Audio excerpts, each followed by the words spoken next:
Hey, what's up? How you doing today? This is your leadership drive along. Thank you for joining me. My name is Stephen Heisey. I hope your weekend was better than my weekend. I don't know what happened. Either we got a bit of the flu or we got some kind of food poisoning in our house, but we were sick and it wasn't very good. So we were really struggling for the last couple of days, starting to actually feel like a normal person today. So I hope your weekend was much better than my weekend. Hey, I was reading an article and it really brought up this question that I want to ask you. Do you live in fear? Do you live in fear? I was reading this article about a pastor who is suing his congregation because they fired him wrongfully. And the reason that he's suing them is he's afraid he won't be able to get another job. And that really just brought up a lot of stuff in me as I was reading this because, number one, I've been fired before. I've been told by a staff that, hey, today's your last day. We don't want you coming back.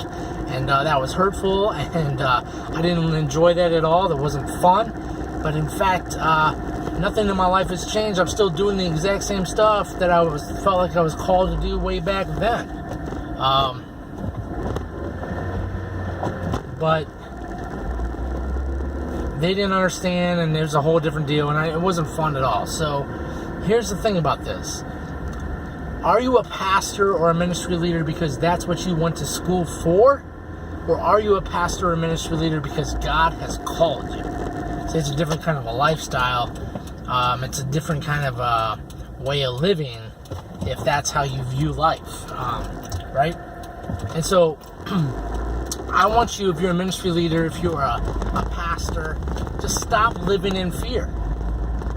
Because if God has called you, it doesn't matter what man has to say. Yes, they may say, your leadership may come to you and say, hey, you're done. We're going to fire you. We want to move on. We want to get somebody new. Hey, that stuff happens, and that's stuff that you cannot control. But here's the thing about this.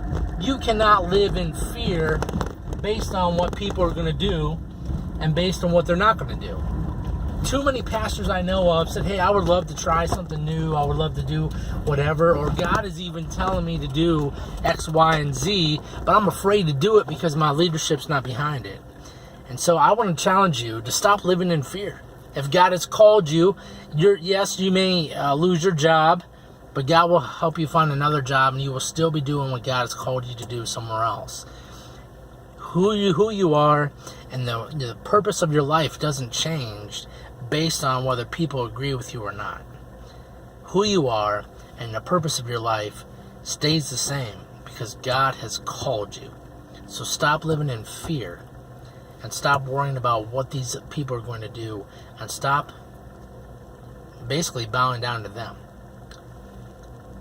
Go after what God is telling you to do and live confidently. The Bible is very clear that we are not called to live in the spirit of fear. But we are called to live confidently in who God has made us and what God is calling us to do. Live in that, and everything else will take care of itself. Have a great day.